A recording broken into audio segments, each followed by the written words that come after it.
CPM-ന്റെ കണ്ണൂർ ജില്ലയിലെ ഏറ്റവും വലിയൊരു തീപ്പൊരി നേതാവാണ് പി ജയരാജൻ.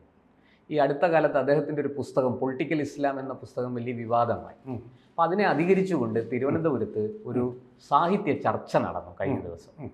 അതിൽ അദ്ദേഹം വളരെ രൂക്ഷമായ ആക്രമണമാണ് പൊളിറ്റിക്കൽ ഇസ്ലാമിനെതിരെ ആവർത്തിച്ചത്. ജമാഅത്ത് ഇസ്ലാമിയും പോപ്പുലർ ഫ്രണ്ടിനെയും രൂക്ഷമായി കടന്നാക്രമിച്ച പി ജയരാജൻ ഒരു ബാലൻസിങ്ങിന് വേണ്ടി കുറച്ചൊക്കെ സംഘപരിവാറിനെയും കുറ്റം പറഞ്ഞു. എന്താണ് സാർ പി ജയരാജൻ മുന്നോട്ട് വെക്കുന്ന ഈ രാഷ്ട്രീയം? ഇത് കുറെ കാലമായി തുടരുന്ന ഒരു കാര്യമാണ്. CPM-ന് ഒരു നയവ്യതിയാനം സംഭവിച്ചിരിക്കുകയാണോ, അതോ ജയരാജൻ എന്തെങ്കിലും പ്രത്യേക ലക്ഷ്യത്തോടു കൂടി രംഗത്തിറങ്ങിയിരിക്കുകയാണോ? ഒന്നുമില്ല, അടവ് നയമാണ്. കഴിഞ്ഞ തെരഞ്ഞെടുപ്പിൽ അവർക്ക് ബോധ്യമായി കാലിനടിയിൽ നിന്നും മണ്ണ് ചോർന്നു പോവുകയാണ്. അതാണ് സംഭവിച്ചത്. പുഞ്ചിരിമേട്ടിലുമൊക്കെ നടന്നതുപോലെ ഒരു വൻ ഉരുൾപൊട്ടൽ CPM-ൽ സംഭവിച്ചിരിക്കുന്നു. ഇത്രയും കാലം അവർ ചെയ്തുകൊണ്ടിരുന്ന ഹിന്ദു വോട്ടുകൾ നേടുക, എന്നിട്ട് ഹിന്ദു മതത്തിൻ്റെ തത്വങ്ങളെയും ധർമ്മങ്ങളെയും ഒക്കെ അപഹസിക്കുക. CPM നേതാക്കളും അത് ചെയ്യുന്നത് ഹിന്ദുക്കളായിട്ടുള്ള ആൾക്കാർ തന്നെ. അമ്പലങ്ങളിൽ പോകുന്നവരെ കളിയാക്കുക, അധിക്ഷേപിക്കുക, ഗണപതി ഹോമം വേണ്ട. അതെ അതെ. അവിടെ വടകരയിൽ ഉണ്ണിയാർച്ചയ്ക്ക് നേരിടേണ്ടി വന്ന സംഘമുണ്ടല്ലോ, യോനകറുടെ സംഘം. അമ്പലത്തിലേക്ക് ആറ്റുമണം മേലെ ഉണ്ണിയാർച്ച പുറപ്പെട്ടു പോയപ്പോൾ വഴിയിൽ നിന്ന് കളയാക്കിയ ജോനകപ്പട, അതുപോലെ നിന്ന് പരിഹസിക്കുക. ജോനകർ എന്നുള്ളത് മാറി മാർക്സിസ്റ്റുകാർ എന്നുള്ള രീതിയിൽ അമ്പലങ്ങളും ക്ഷേത്രങ്ങളും ഒക്കെ പരിഹാസ വസ്തുക്കളാക്കി അവർ മാറ്റി. അവിടെ RSSൻ്റെ ശാഖകൾ നടത്താൻ പാടില്ലെന്ന് വെച്ചത് പോട്ടെ, അത് വേറൊരു രാഷ്ട്രീയമാണ്. പക്ഷേ ഇങ്ങനെ കളിയാക്കി നോവലുകൾ എഴുതുക, ആ നോവലുകൾ എഴുതുന്നവരുടെ സ്വാതന്ത്ര്യം സംരക്ഷിക്കാൻ വേണ്ടിയിട്ടുള്ള നിലപാടുകൾ എടുക്കുക. ശബരിമലയിൽ വളരെ സമാധാനപരമായി നടന്നിരുന്ന തീർത്ഥാടനത്തിൽ പോലും ചോര കലക്കാൻ വേണ്ടിയിട്ടുള്ള ശ്രമങ്ങൾ, അങ്ങനെയൊക്കെയുള്ള ശ്രമങ്ങൾക്ക് പിന്തുണ. അതുപോലെ തന്നെ ഹിന്ദുമതത്തെയും ആചാരങ്ങളെയും എല്ലാം പരിഹസിക്കുക, സതുദ്ദേശത്തോടെ അല്ലാതെ ദുരുദ്ദേശത്തോടു കൂടി അപഹസിക്കാൻ ശ്രമിച്ച ഷിബു സ്വാമി എന്ന് പറയുന്ന കോഴിക്കോട്ടുകാരൻ, അദ്ദേഹം വേറെ എന്തോ പേര് സ്വീകരിച്ചിട്ടുണ്ട്, അതുകൊട്ടെ, പൂർവാശ്രമത്തിൽ ഷിബു സ്വാമി ആയിരുന്ന ആളെ സംരക്ഷിക്കാനും അപ്പോൾ ഹിന്ദുമതത്തെ രക്ഷിക്കാനെന്ന വ്യാജേനെ അതിനെ ധ്വംസിക്കാനും വേണ്ടിയിട്ടുള്ള നിലപാടുകളാണ് എടുത്തുകൊണ്ടിരുന്നത്. പക്ഷേ കഴിഞ്ഞ തെരഞ്ഞെടുപ്പിൽ ജനങ്ങളിത് തിരിച്ചറിഞ്ഞു. ഹിന്ദുക്കളാണ് ഭൂരിപക്ഷം CPM, ഹിന്ദു പാർട്ടിയായിട്ടാണ് അത് അറിയപ്പെടുന്നത്. പക്ഷേ ഹിന്ദു ധ്വംസനമാണ് ഇത് നടത്തിക്കൊണ്ടിരുന്നത്. എന്തിനാ? പ്രത്യേകിച്ചൊന്നും ഉണ്ടായിട്ടില്ല. ഇസ്ലാമിക പ്രകടനത്തിന് വേണ്ടി, മുസ്ലിം വോട്ടുകൾ കിട്ടാൻ വേണ്ടിയിട്ട് ധാരാളമായിട്ടത് കിട്ടുകയും ചെയ്തു. പക്ഷേ കഴിഞ്ഞ തെരഞ്ഞെടുപ്പിൽ പോയത് മുസ്ലിം വോട്ടുകളൊക്കെ മുസ്ലിം ലീഗ് കൊണ്ടുപോവുകയും ഹിന്ദു വോട്ടുകളെല്ലാം BJP-യിലേക്ക് മറിയുകയും ചെയ്തു.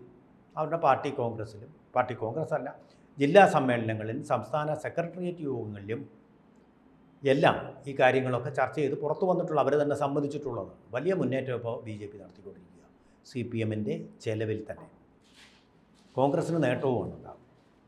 അപ്പോൾ അത്തരം ഒരു അവസ്ഥയിൽ ഇപ്പോൾ ഇന്ത്യ ടുഡേ നടത്തി. ഇന്ത്യ ടുഡേ എന്ന് പറയുന്നത് ഇതുപോലെ ഹിന്ദു വിരുദ്ധമായിട്ടുള്ള ഒരു ചാനലാണ്, ദേശീയ ചാനലാണ്. അത് നടത്തിയ സർവേയിൽ ഇപ്പോൾ അടുത്ത തെരഞ്ഞെടുപ്പിന് പാർലമെൻറ്റ് എന്ന് വെച്ച് നോക്കിക്കഴിഞ്ഞാൽ 18 സീറ്റ് കോൺഗ്രസ്സിന്, 2 സീറ്റ് BJP-ക്ക് എന്ന ഒരു നില, ഒരു സാധ്യത കാണുന്നത്. എന്ന് പറഞ്ഞാൽ CPM-ന് ഒരൊറ്റ പാർലമെൻറ്റ് സീറ്റ് പോലും, കനലൊരു തരി എന്നാണല്ലോ പറഞ്ഞത് ആലപ്പുഴയിലെ സീറ്റിനെ പറ്റി, ആ കനലൊരു തരി പോലും ഇല്ലാതാണ് എന്നുള്ള അവസ്ഥയിലേക്കാണ് പോയിക്കൊണ്ടിരിക്കുന്നത്. വലിയ ഭീഷണി നേരിടുകയാണ് പാർട്ടി, അപജയം, ബംഗാളിലെ പോലെ. അപ്പോൾ അത് സന്ദർഭത്തിൽ ഒരു അടവ് നയമായിട്ട് ഇവർ സ്വീകരിച്ചത് തിരിച്ചറിഞ്ഞിട്ടാണോ ജയരാജൻ്റെ ഈ ചുവടുമാറ്റം? അതാണ് ചുവടുമാറ്റം. ആ പുസ്തകം എഴുതാനും കാരണം അതാ. പണ്ട് ഇവർ തൊടില്ലായിരുന്നു. ജമാഅത്തെ ഇസ്ലാമിയെയും അതുപോലെ PF-നെയും SDPI-യെയും അതുപോലെ തന്നെ വെൽഫെയർ പാർട്ടി, നാട്ടിൽ എവിടെയെങ്കിലും ഒരു വെൽഫെയർ മെഷർ വന്നാൽ അതിനെ എതിർക്കുന്ന പാർട്ടി, അതിനാണ് വെൽഫെയർ പാർട്ടി എന്ന് പേരിട്ടിരിക്കുന്നത്. നാടിൻ്റെ വികസനം മുരടിപ്പിക്കുക, നാട്ടുകാരെ അസ്വസ്ഥരാക്കുക, ഇതുതന്നെയാണ് നക്സലൈറ്റുകളുടെയും നയം. പട്ടിണി ഉണ്ടാക്കുക, ആ പട്ടിണിയിൽ നിന്ന് ഉണ്ടാകുന്ന അസ്വസ്ഥതയെ രാഷ്ട്രീയ ജനാധിപത്യ വിപ്ലവമാക്കി മാറ്റുക, അതിനുവേണ്ടി ശ്രമിക്കുന്നവരാണ്. അപ്പോൾ ഇന്ത്യ നന്നാവുന്നു ഒരിക്കലും അവർ ഇഷ്ടപ്പെടുകയില്ല. അതുകൊണ്ടാണ് ജാർഖണ്ഡിലെ അതുപോലെ തന്നെ ഛത്തീസ്ഗഡിലെ ഒക്കെ ഖനികളിൽ നിന്ന് ധാതു സമ്പത്ത് ഇന്ത്യ എക്സ്പ്ലോയിറ്റ് ചെയ്യുമ്പോൾ അതിനെ എതിർക്കുന്നത്. കാരണം അത് ഖനനം ചെയ്ത് വിറ്റ് കഴിഞ്ഞാൽ ഇന്ത്യയുടെ സാമ്പത്തിക അഭിവൃദ്ധി ഉണ്ടാകും. അതുണ്ടാകാൻ പാടില്ല. പട്ടിണിയുടെ ഷെയറിംഗ് ആണ് അവർക്ക് വേണ്ടത്. കമ്മ്യൂണിസ്റ്റ് പാർട്ടിയുടെയും നയം ഇത് തന്നെയായിരുന്നു. അതിൽ നിന്നുണ്ടാകുന്ന അസ്വസ്ഥതയാണ് അവരുടെ വളം. ഇപ്പോൾ അതല്ല വേണ്ടത്. മൻമോഹൻ സിംഗിൻ്റെ കാലത്ത് തന്നെ തിരിച്ചറിഞ്ഞു, പട്ടിണിയുടെ വിതരണമല്ല വേണ്ടത്, വികസനത്തിൻ്റെ വിതരണമാണ്. ആ ശരിയായ പന്ഥാവ് വിഭവങ്ങളുടെ വിതരണം. അതാണ്. ആ ശരിയായ പന്ഥാവിലൂടെയാണ് ഇപ്പോൾ ഗവൺമെൻറ് പോയിക്കൊണ്ടിരിക്കുന്നത്. വിഭവങ്ങളുടെ വിതരണം വേണമെങ്കിൽ മൻമോഹൻ സിംഗ് ശരിയാവണ്ണം പറഞ്ഞ പോലെ ട്രിപ്ലിംഗ് ഡൗൺ എഫക്റ്റ് വേണം. അതായത് താഴോട്ട് വരണം. ഈ വികസനത്തിൽ നേട്ടങ്ങൾ ഉണ്ടാക്കിയവരുടെ പണം താഴോട്ട് വരണം. യഥാർത്ഥത്തിൽ അത് സംഭവിക്കുന്നുണ്ട്. കേരളത്തിലെ സർക്കാർ ജോലിക്കാരുടെ എണ്ണത്തെക്കാൾ എത്രയോ കൂടുതലാണ് അദാനിയുടെ സംരംഭങ്ങളിൽ ജോലി ചെയ്യുന്ന ആൾക്കാരുടെ എണ്ണം. എത്രയോ കൂടുതലാണ് TCS എന്ന് പറയുന്ന ടാറ്റയുടെ ഒരേ ഒരു ടാറ്റയുടെ എത്രയോ സ്ഥാപനങ്ങളിൽ ഒന്ന് മാത്രമായിട്ടുള്ള TCSൽ ജോലി ചെയ്യുന്നത്. എത്ര ഉയർന്ന ശമ്പളത്തിലാണ്, സർക്കാർ ജീവനേക്കാളും എത്രയോ ഉയർന്ന ശമ്പളത്തിലാണ് അവർ ജോലി ചെയ്യുന്നത്. അത് മനസ്സിലാക്കും. അപ്പോൾ അത് അവർക്കുണ്ടാകുന്ന ലാഭം താഴോട്ട് വന്ന് നമ്മുടെ സാധാരണക്കാരിലേക്കും മിഡിൽ ക്ലാസ്സിലേക്കും അതിന് താഴെയുള്ളവരിലേക്കും എത്തുകയാണ്. അതുപോലെ ടാറ്റ വേറൊരു കാര്യം ചെയ്യുന്ന അവരുടെ ലാഭത്തിൻ്റെ 50% ദേശത്തിൻ്റെ വെൽഫെയറിന് വേണ്ടി വിനിയോഗിക്കുക, അല്ല വാചകമടിച്ച് നടക്കുകയല്ല ചെയ്യുന്നത്, വികസനത്തെ മുരടിപ്പിക്കുകയല്ല ചെയ്യുന്നത്. അദാനിയും അതല്ല ചെയ്യുന്നത്. ഇപ്പോൾ ഡിഫൻസിൽ നമ്മൾ നേരത്തെ ചർച്ച ചെയ്ത ഡിഫൻസിൽ അദാനി ഒരു പാർട്ട്ണറാണ്, മേജർ പാർട്ട്ണറാണ്. ആത്മനിർഭർ ഭാരതിൽ വിജയിപ്പിക്കുന്നതിൽ അദാനിയും പങ്കാളിയാണ്. പുതിയ നിക്ഷേപങ്ങൾ അദ്ദേഹം കൊണ്ടുവരികയാണ്. സ്വകാര്യ മേഖലയുടെ പങ്കില്ലാതെ ഇതൊന്നും വിജയിക്കാൻ പോകുന്നില്ല. അതുകൊണ്ട് പക്ഷേ സർ, ഈ ഒരു അവസ്ഥയെ, ഈ സാഹചര്യത്തെ എന്തുകൊണ്ടാണ് പി ജയരാജൻ ഈ പൊളിറ്റിക്കൽ ഇസ്ലാമിനെ വിമർശിക്കാൻ വേണ്ടി വിനിയോഗിക്കുന്നത്?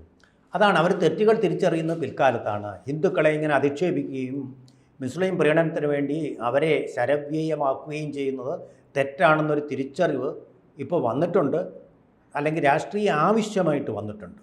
അത് നോക്കൂ, ഇപ്പോൾ സർവകലാശാല, സ്വകാര്യ സർവകലാശാല എത്ര വർഷമാണ് അവർ എതിർപ്പിൻ്റെ ആ ഒരു അടയിൽ വെച്ചിരുന്നത്? ഇപ്പോഴല്ലേ ആ മുട്ട വിരിയാൻ തുടങ്ങുന്നത്? അട ഇങ്ങനെ വെച്ച് താമസിപ്പിക്കുക. എത്ര ദ്രോഹമാണ് രാജ്യത്തോട്, ഇവിടുത്തെ യുവാക്കളോട്, വിദ്യാർത്ഥികളോട് അവർ ചെയ്തത് എന്ന് പറയുന്നത്. ഇത്രയും കാലം ഹിന്ദുമതത്തെ അധിക്ഷേപിച്ച് അതിനെ ഇല്ലാതാക്കാൻ വേണ്ടിയിട്ടുള്ള ശ്രമമാണ്. ഇപ്പോഴും കുറേയൊക്കെ ഉണ്ട്. സനാതനധർമ്മത്തെ എന്താണെന്ന് അത് തിരിച്ചറിയാതെ ആക്ഷേപിക്കുകയും ചെയ്യും. എന്താണ് അതെന്ന് പോലും തിരിച്ചറിയും. EMS അതിൻ്റെ ബോധ്യമുണ്ടായിരുന്നു. കേരളം മലയാളികളുടെ മാതൃഭൂമി എന്ന പുസ്തകത്തിൽ അതിനെക്കുറിച്ച് പരാമർശമുണ്ട്. ചാതുർവർണ്ണ്യമെന്ന് പറയുന്നത് നിലനിന്ന കാലത്തെ ഏറ്റവും പുരോഗമനപരമായ ആശയമായിരുന്നു. അത് ഡിവിഷൻ ഓഫ് ലേബർ എന്ന് പറയുന്ന ഏതൊരു രാജ്യവും പുരോഗമിക്കാൻ ആവശ്യമായിട്ട് വേണ്ട ഒന്നാണ്. അല്ലെങ്കിൽ എന്താ സംഭവിക്കുന്നത്? എല്ലാവരും കൂടി ലാഭം അതാണെന്ന് കണ്ടാൽ കച്ചവടക്കാരായിട്ട് മാറും. കച്ചവടക്കാർക്ക് തൊഴിൽ ചെയ്യാൻ ആരുമില്ലാതെ വരും. ആ ഒരവസ്ഥയിലേക്ക് കാര്യങ്ങൾ മാറും. അതാണിപ്പോൾ കോടതിയും പറഞ്ഞിരിക്കുന്നത്. ഇവിടെ നിങ്ങൾ സൗജന്യങ്ങൾ കൊടുത്ത് ഫ്രീബീസ് കൊടുത്ത് ഇപ്പോൾ ജോലി ചെയ്യാൻ ആളില്ലാതായി. മടിയന്മാരായിട്ട് മാറിയില്ലേ? കേരളത്തിൽ തെങ്ങ് കയറാൻ ഇപ്പോൾ ആരെങ്കിലും വിളിച്ചാൽ കിട്ടുമോ? തേങ്ങ പൊഴിഞ്ഞ് ഉടയൻ്റെ തലയിൽ വീഴും. അതല്ലേ സ്ഥിതി. അങ്ങനെയുള്ള ജോലികൾ ചെയ്യാനൊന്നും ആരില്ല. വൈറ്റ് കോളർ ജോലി അന്വേഷിച്ച് വിദേശത്ത് പോയിട്ട് നേഴ്സായിട്ടും പിന്നെ കെയറായിട്ടും ഒക്കെ വർക്ക് ചെയ്ത അവിടെ ഞാനവിടെ വിദേശത്താണ്, ഇംഗ്ലണ്ടിലാണ്, അമേരിക്കയിലാണെന്നൊക്കെ പറഞ്ഞ് ദുരഭിമാനത്തിന് വേണ്ടി പോകുന്ന ആൾക്കാർ മറുവശത്ത്. ഈ സൗജന്യങ്ങൾ പറ്റി ഒന്നും ചെയ്യാൻ മടിച്ച് ഇരിക്കുന്ന ആൾക്കാർ വേറെ ഭാഗത്ത്. അപ്പം ഡിവിഷൻ ഓഫ് ലേബർ ഉണ്ടെങ്കിൽ അത് സംഭവിക്കുകയില്ല. എവിടെയും ഡിവിഷൻ ഓഫ് ലേബർ വേണം. കുറേ ആൾക്കാർ ഇന്ന ജോലി, അങ്ങനെ ഒരു ഡിവിഷൻ ഉണ്ടാവണം. ആ ഡിവിഷനാണ് പുരോഗതിയുടെ അടയാളം, വികസനത്തിൻ്റെ അടയാളം എന്ന് പറയുന്ന പോലെ ഈ രംഗത്ത് ഞാൻ ഇതിലേക്ക് വന്നാൽ ആ തിരിച്ചറിവാണ് ഇപ്പോൾ വന്നിരിക്കുന്നത്. അത് ആവശ്യകതയായിട്ട് ബോധ്യപ്പെട്ടു. കാരണം അവരുടെ വോട്ട് കുറഞ്ഞ് അവർ ബംഗാളിലെ സ്ഥിതി ഇവിടെയും വരാൻ തുടങ്ങിയപ്പോൾ ആ തിരിച്ചറിവുണ്ടായി. ആ തിരിച്ചറിവിൻ്റെ പ്രോഡക്റ്റാണ് ആ പുസ്തകം. ആ തിരിച്ചറിവിൻ്റെ പ്രോഡക്റ്റ് തന്നെയാണ് ഇത്. പക്ഷേ ഏത് പത്രമാണോ അത് സംഘടിപ്പിച്ചത്, ആ പത്രം ഇതിന് യാതൊരു വിധമായിട്ടുള്ള പബ്ലിസിറ്റിയും കൊടുത്തില്ല. ശിവഗിരിയിലെ സച്ചിദാനന്ദ സ്വാമികളുടെ അവിടെ പങ്കെടുക്കാതെ എഴുതിയ ഒരു സ്വാഗത ഉക്തിക്ക് വലിയ പ്രാധാന്യം 1-ാം പേജിൽ തന്നെ കൊടുക്കുകയും ചെയ്തു. മനസ്സിലാക്കണം അവരുടെ എന്താ കാര്യം. സത്യം, സമത്വം, സ്വാതന്ത്ര്യം എന്നാണ് ആ പത്രത്തിൻ്റെ മോട്ടോ ആയിട്ട് എഴുതി വച്ചിരിക്കുന്നത്. പണ്ടേ സ്വാതന്ത്ര്യ ലബ്ധിക്ക് വേണ്ടി ആ കാലത്തെ തുടങ്ങിയതാണ്. ഞാൻ പത്രത്തെ ഐഡൻറ്റിഫൈ ചെയ്യുന്നില്ല, അവരെ കുറ്റപ്പെടുത്തുകയും ചെയ്തില്ല. അവരുടെ നിസ്സഹായതയാണ്. അവരുടെ ഒരു ഓൺലൈൻ പത്രത്തിൽ, ഓൺലൈൻ മാധ്യമത്തിൽ അവരെന്തോ ഒരു വാർത്ത കൊടുത്തു. സത്യമോ അസത്യമോ എനിക്കറിയില്ല. പക്ഷേ ആളുകളെല്ലാം കൂടെ അങ്ങ് വളഞ്ഞു. ഒരു പ്രത്യേക മതവിഭാഗത്തിൻ്റെ ആൾക്കാർ പത്രാധിപരെ ഉൾപ്പെടെ പത്രം ഓഫീസ് അങ്ങ് വളഞ്ഞു, ഭീഷണിപ്പെടുത്തി. അതോടുകൂടി ഈ പത്രം 10 മടക്കി. കാരണം അവരെ പേടിച്ചു സത്യം പറയാതിരിക്കുകയാണ് ഈ പത്രം. അങ്ങനെ തന്നെയായിരുന്നു CPM-ലെ ഭൂരിപക്ഷം നേതാക്കളും. ഇസ്ലാമിനെതിരായിട്ട്, അവരുടെ അന്ധവിശ്വാസത്തിനെതിരായിട്ട്, അവർ നടത്തുന്ന ഈ വർഗീയ ധ്രുവീകരണത്തിനെതിരായിട്ട് എന്തെങ്കിലും പറഞ്ഞു കഴിഞ്ഞാൽ അത് അപകടമാണ്, തങ്ങളുടെ വോട്ട് പോകുമെന്നുള്ള പേടി, മറുവശത്ത് തങ്ങളുടെ ജീവൻ പോകുമെന്നുള്ള ആ പത്രത്തിൻ്റെ പേടി. പക്ഷേ അപ്പോൾ ആ സത്യം പറയാതിരിക്കുക. എന്നിട്ട് മോട്ടോ എഴുതി വെക്കരുത് നിങ്ങൾ സത്യം, ധർമ്മം, സ്വാതന്ത്ര്യം. ആ സത്യം അവിടെ നിന്ന് അങ്ങ് വെട്ടിക്കളയണം. കാരണം നിങ്ങൾ സത്യമല്ല പറയുന്നത്. പക്ഷപാതപരമായ അഭിപ്രായ പ്രകടനവും പക്ഷപാതപരമായ സത്യവുമാണ് നിങ്ങൾ പറയുന്നത്. ഒരു പകുതി മാത്രം സത്യമാകുമ്പോൾ അർത്ഥസത്യമാണ്. ആ അർത്ഥസത്യമാണ് അവർ പറഞ്ഞുകൊണ്ടിരിക്കുന്നത്.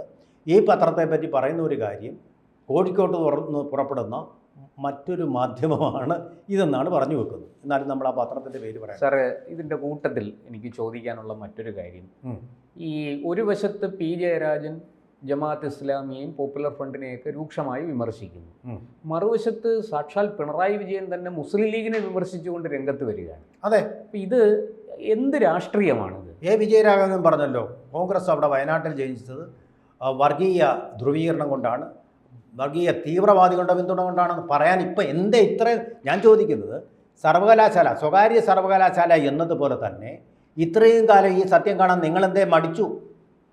ഹിന്ദുക്കൾക്ക് മാത്രമാണ് വർഗീയത, ലോകമാസകലം തീവ്രവാദം പടരുന്നത് RSS മൂലമാണ് എന്നൊക്കെയല്ലേ നിങ്ങൾ പറഞ്ഞുകൊണ്ടിരിക്കുന്നത്? ഭൂരിപക്ഷ വർഗീയതയാണ് ഏറ്റവും അപകടമെന്നല്ലേ നിങ്ങൾ പറഞ്ഞുകൊണ്ടിരുന്നത്? എന്തേ ഇത്രയും നാൾ നിങ്ങൾ തിരിച്ചറിഞ്ഞില്ല ന്യൂനപക്ഷ വർഗീയത കൊണ്ടാണ് ഭൂരിപക്ഷ വർഗീയത ഉണ്ടാകുന്നതെന്ന്? ഇന്ത്യയിൽ സനാതന ധർമ്മത്തിൽ അധിഷ്ഠിതമായ സമാധാനം പുലർന്നു പോന്ന, ലോകത്തിൻ്റെ ഏതു ഭാഗത്തും അഭയാർത്ഥികളായിട്ടെത്തിയ ആളുകളെ രണ്ട് കൈകൊണ്ടും മതം നോക്കാതെ സ്വീകരിച്ച ഏകരാജ്യമാണ് ഇന്ത്യ. ഇത് പറഞ്ഞത് ഞാനല്ല, സ്വാമി വിവേകാനന്ദനാണ്. എന്നിട്ട് നിങ്ങൾ പാർട്ടി കോൺഗ്രസ്സുകളിൽ സ്വാമി വിവേകാനന്ദൻ്റെ പടം വെച്ചുകൊണ്ട് നിങ്ങൾ ആളുകളെ പറ്റിക്കുകയല്ലേ ചെയ്യുന്നത്? ഗുരുദേവന്റെ പടവും ചട്ടമ്പി സ്വാമികളുടെ പടവും ആളെ പറ്റിക്കാൻ വേണ്ടിയല്ലേ ഇത്? നിങ്ങളുടെ ആദർശങ്ങളിൽ വിശ്വസിച്ചിരുന്ന ആൾക്കാരല്ല അവർ. നിങ്ങൾ പറയുന്നതല്ല പറഞ്ഞിരുന്നത് എന്ന് നിങ്ങൾ ദയവായി ബോധ്യപ്പെടണം. ആളുകളെ ഇങ്ങനെ വെഡ്ഡികളാക്കരുത്. നിങ്ങൾ കാൾമാക്സിൻ്റെയോ ഏംഗൽസിൻ്റെയോ ലെനിൻ്റെയോ പോൾപോട്ടിൻ്റെയോ മാവോയുടെ പടങ്ങൾ വെച്ചുകൊണ്ട് നടത്തൂ പ്രകടനങ്ങൾ. ആ ചെഗുവേരയുടെയോ ആകാം. നിങ്ങളെന്തിനാണ് ഇവരെയൊക്കെ അതിലേക്ക് വലിച്ചടിക്കുന്നത്? അപ്പോൾ തിരിച്ചറിവുണ്ടാവണം. ഇപ്പം രക്ഷയില്ലാതെ വന്നപ്പോഴാണ് അവർ സത്യം പറഞ്ഞു തുടങ്ങിയത്. അപ്പം മാതൃഭൂമി പക്ഷേ ഇപ്പോഴും സത്യം പറയാൻ തുടങ്ങിയിട്ടില്ല. അവരുടെ സർക്കുലേഷൻ പോകുന്ന പേടി കൊണ്ടാണോ, തല പോകുന്ന പേടി കൊണ്ടാണോ? സാർ, ഈ സത്യം പറച്ചിൽ എത്ര കാലം ഉണ്ടാകും? ഈ രാഷ്ട്രീയം അവർക്ക് അധികാരം തിരിച്ചു കിട്ടുന്നതോടുകൂടി, അല്ലെങ്കിൽ അവർ വിജയിക്കുന്നതോടുകൂടി ഇത് വീണ്ടും പഴയപടിയാകില്ല. സത്യം പറഞ്ഞില്ലെങ്കിൽ അല്ല, പഴയപടിയാവുകയല്ല ചെയ്യുന്നത്. CPM തന്നെ ഇല്ലാതായിക്കൊണ്ടിരിക്കുക. ഈ സത്യം പറഞ്ഞാലും ഇനി രക്ഷപ്പെടുമോ എന്നെനിക്ക് തോന്നുന്നില്ല. ഈ വൈകി വരുന്ന സത്യം കൊണ്ട് പ്രയോജനമില്ല. ആൾ മരിച്ച ശേഷം ശസ്ത്രക്രിയ ഇങ്ങനെയാകാമായിരുന്നു എന്ന് ഡോക്ടർ ചിന്തിച്ചിട്ട് വല്ല കാര്യമുണ്ടോ? അതുപോലൊരവസ്ഥയിലാണ്. വലിയ സങ്കടമുണ്ട്. CPM അതിൻ്റെ ആത്മഹത്യയാണ് ഇത്രയും നാൾ നടത്തുന്നത്. ചരമക്കുറിപ്പ് എഴുതിക്കൊണ്ടിരിക്കുക. ചരമക്കുറിപ്പല്ല, ഇപ്പോൾ അടഞ്ഞിരിക്കുകയാണ്. എല്ലാ വിധത്തിലുള്ള ദുർഭരണം കൂടി ആയതോടുകൂടി, തെറ്റായ ധനകാര്യ മാനേജ്മെൻ്റ് ആയതോടുകൂടി എല്ലാം റെഡിയായിരിക്കുക. സംസ്കാര ആ ഒരു സംസ്കാരമാണ്, സംസ്കാരത്തിൻ്റെ സമയമായിരിക്കും.